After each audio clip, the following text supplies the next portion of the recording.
जय हिंद मेरे प्यारे बच्चों, एक बार फिर से बोर्ड का मॉडल सेट और जबरदस्त मॉडल सेट है। आपको कतई भी इस मॉडल सेट को इग्नोर नहीं करें। और इनमें एचसीपी क्रिस्टल की संरचना होती है। इनमें एचसीपी क्रिस्टल की संरचना होती है। Which has HCP crystal structure, किसका इसमें एचसीपी स्ट्रक्चर होता है। Hexagonal close packing, hexagonal close packing. NaCl का आपका FCC स्ट्रक्चर होता है। सीजियम क्लोराइड का BCC स्ट्रक्चर होता है। और जिंक का जो है आपका हेक्सागोनल क्लोज पैकिंग होता है। हेक्सागोनल क्लोज पैकिंग आपका जिंक का होता है। प्रथम प्रतिक्रिया के लिए वेग स्थिरांक का इकाई होती है। प्रथम कोटि अभिक्रिया के लिए वेग स्थिरांक की इकाई क्या होती है।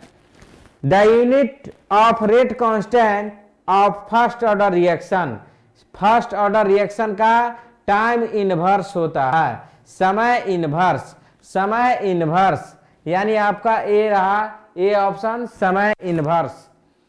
निम्न में से कौन एक अवरोधक है। Which of the following is an insulator, इसमें से आपका कौन इंसुलेटर है। इंसुलेटर जिसमें विद्युत धारा प्रवाहित नहीं करता हो। तो देखिए ग्रेफाइट में विद्युत धारा जाता है, एल्युमिनियम में भी जाता है, डायमंड में आपका विद्युत धारा प्रवाहित नहीं होता है। डायमंड में आपका विद्युत धारा प्रवाहित नहीं होता है। NaCl में सोडियम आयन की सहसंयोजकता कितना होता है। The coordination number of sodium ion in NaCl, NaCl तो NaCl जो होता है इसका कोऑर्डिनेशन नंबर आपसे पूछा है। तो एक सोडियम जो होता है बच्चों वो आपका 5 यहां से घिरा हुआ रहता है, 5 क्लोरीन से, यानी इसका समन्वय संख्या कोऑर्डिनेशन नंबर आपका 5 होगा। निम्न में कौन अक्रिस्टलीय ठोस पदार्थ है। अक्रिस्टलीय, which of following is crystalline और amorphous solid. Non crystalline, sorry, non crystalline और एमॉर्फस सॉलिड। तो इसमें आपका कांच हो जाएगा। कांच यानी कांच क्या है आपका अक्रिस्टलीय ठोस है। स्वर्ण संख्या सबसे कम होती है। स्वर्ण संख्या किसमें कम होती है। तो आपका जिलेटिन में कम होती है। जिलेटिन में आपका स्वर्ण संख्या गोल्ड नंबर मिनिमम होता है। थर्माइड विधि से अपचायक होती है। थर्माइड विधि से किसका अपचायक मतलब रिडक्शन करवाया जाता है। तो आपका एल्युमिनियम का करवाया जाता है, एल्युमिनियम से करवाया जाता है। सल्फाइड अयस्क का सांद्रण की विधि क्या है। तो आप लोग कमेंट जरूर करेंगे। सल्फाइड अयस्क आपको किस विधि से प्राप्त होता है। तो झाग उत्पलामन विधि। किस विधि से। झाग उत्पलामन विधि। झाग उत्पलामन विधि that means froth flotation process. Froth flotation process. Cassiterite किसका अयस्क है। कैसिटराइट किसका अयस्क है। तो आप लोग इसको कमेंट भी करेंगे कि कैसिटराइट किसका अयस्क होता है। तो कैसिटराइट आपका टीन का होता है। SnO2 कैसिटराइट यानी टीन का होता है, अयस्क होता है। सीनेबार, सीनेबार ये बहुत बार आपको बोर्ड एग्जामिनेशन में क्वेश्चन पूछा हुआ है और आप अंत तक बने रहेंगे, अंत तक इस वीडियो को देखेंगे। आप कभी भी इस पे स्किप नहीं करें, इस वीडियो को आप कंटिन्यू देखते रहें। HgS सीनेबार का सूत्र होता है। HgS सीनेबार का सूत्र होता है। कार्बोजेन किसका मिश्रण होता है। कार्बोजेन, कार्बोजेन आपका CO2 प्लस H2O होता है। CO2 प्लस H2O को कार्बोजेन कहते हैं। कोबाल्ट, इथिलीन डाइएमीन और क्लोरीन में कितने समव्ययी संभव हैं। कितने समव्ययी संभव हैं। तो इसमें आपका 4 समव्ययी संभव है। इसमें आपका 4 समव्ययी संभव है। K4FeCN में Fe का प्रसंकरण है। Fe का क्या प्रसंकरण होगा। देखिए सबसे पहले हम लोग को ऑक्सीडेशन नंबर निकालना पड़ेगा। K4 FeCN का होल 6 यहां पे निकालेंगे 4 प्लस एक्स माइनस 6 बराबर 0, एक्स बराबर +2 आएगा। क्या आएगा? +2, यानी आयरन पर आपका +2 चार्ज है, तो इसका इलेक्ट्रॉनिक विन्यास आर्गन 4s0 3d आपका 6 हो जाएगा। भविष्य में आपका 4p भी आपका खाली रहेगा। क्या रहेगा? 4p खाली भी रहेगा और 4d भी आपका खाली रहेगा। तो इस तरह से जो लिगेंट इसमें जो साइनाइड है वो स्ट्रॉन्ग लिगेंट है। ये क्या है आपका? Strong ligand. तो ये आपका सबसे पहले डी के अंदर एंट्री ले लेता है। क्या लेता है? डी के अंदर एंट्री ले लेता है। एक बार मैं बना के दिखा रहा हूं। डी में आपका 5 ऑर्बिटल बनता है।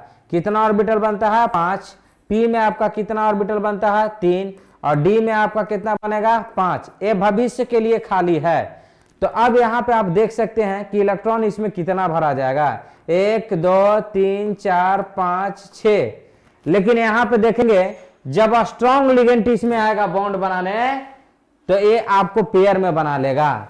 तो यानी पेयर में कैसे बनाएगा आप देख सकते हैं। यहां पे आंखों देखा हाल 1 2 3 4 5 6। यहां पे साइनाइड आपका जुड़ जाएगा, यहां पे साइनाइड जुड़ जाएगा और एस में आपका साइनाइड जुड़ेगा, यहां पे भी साइनाइड जुड़ जाएगा, यहां पे भी साइनाइड जुड़ जाएगा। तो आपका डी में 2 बॉन्ड बनाया और पी में 3 बॉन्ड बनाया, तो D2sp3 क्या हो जाएगा? D2sp3। बहुत ही इंपॉर्टेंट क्वेश्चन है। निम्न में संघनन बहुलक है। किसमें संघनन बहुलक है? 4 ऑप्शन आपके स्क्रीन पर है, यानी टेफ्लॉन, पॉलीएस्टेरीन, पीवीसी, डेक्रॉन। यानी आपका टेफ्लॉन जो होता है, टेफ्लॉन यानी इससे बनता है। देख लीजिए, टेट्राफ्लोरोइथीन से बनता है। पॉलीएस्टेरीन जो बनता है वो आपका एस्टेरीन से बनता है। देखिए एस्टेरीन का फॉर्मूला ये होता है। पीवीसी यहाँ पे CHCl यानी CH2 इससे बनता है।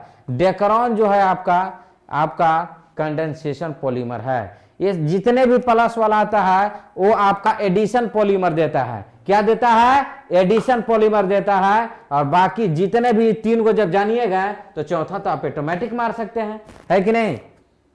नायलॉन 66 क्या है? नायलॉन 66 आपका क्या है? तो नायलॉन 66 देखिए क्या होता है। Hexamethylene diamine plus adipic acid होता है। Hexamethylene diamine plus adipic acid, hexamethylene diamine plus adipic acid को हम लोग बोलते हैं, इसी से बनता है। तो COCH2 का होल 4, CO यहाँ पे होल N। तो यहाँ पे देखेंगे, आप ध्यान देंगे, यहाँ पे आपका एमाइड बॉन्ड है। यहाँ पे क्या है? एमाइड। और ये कितना बार आया? N टाइम्स आया। कितना बार ये एमाइड आया? N टाइम्स आया। तो बताइए तो इसका क्या हो जाएगा? पॉलीएमाइड। क्या आंसर होगा? पॉलीएमाइड। क्या आंसर होगा?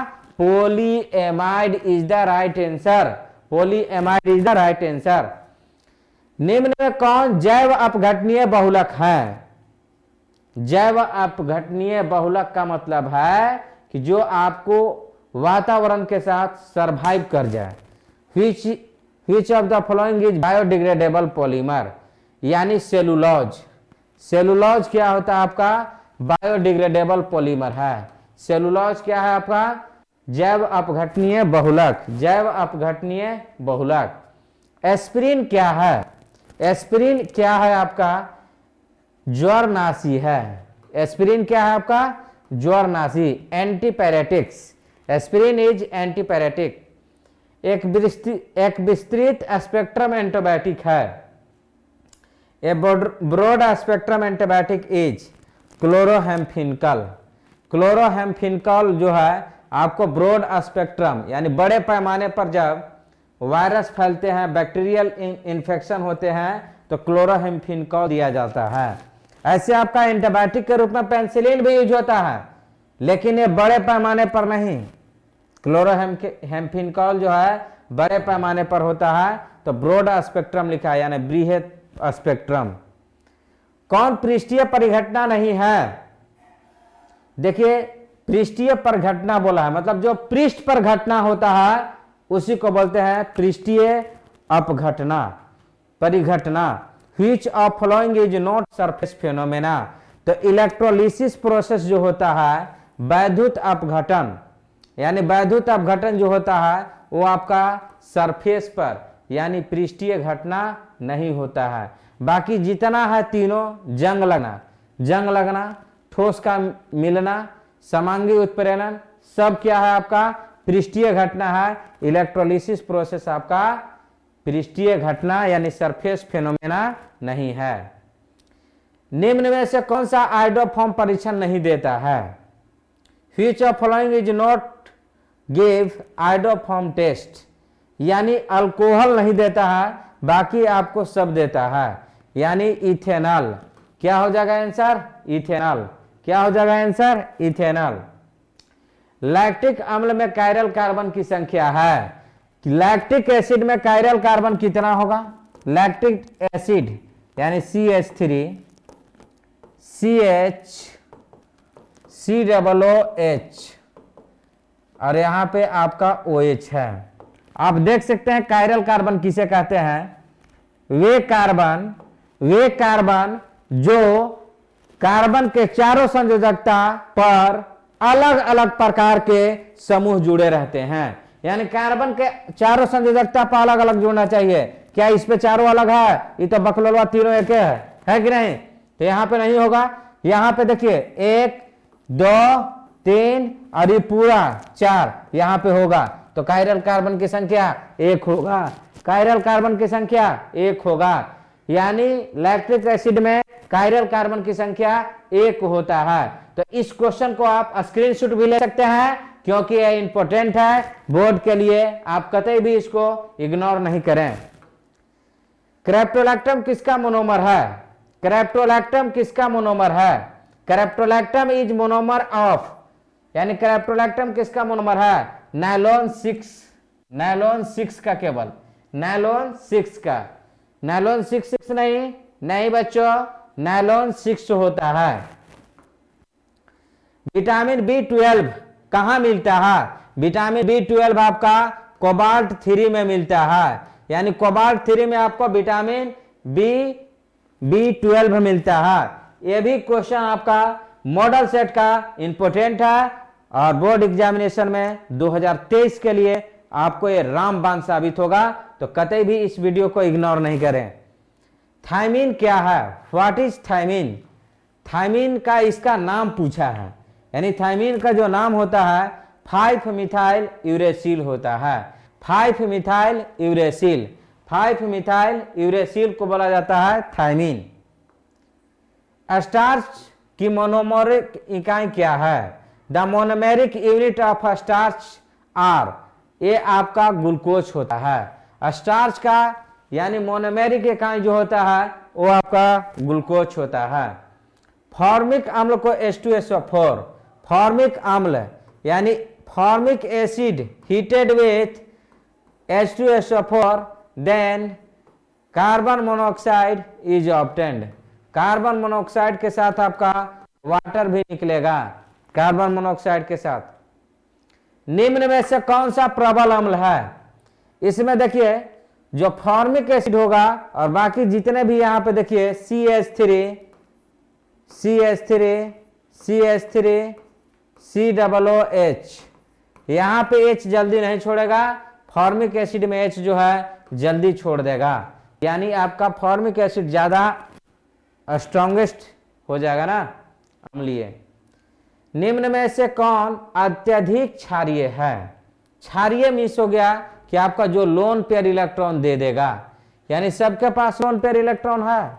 नाइट्रोजन के पास लोन पेयर इलेक्ट्रॉन होता है प्रेजेंट। कौन जल्दी लोन पेयर देगा?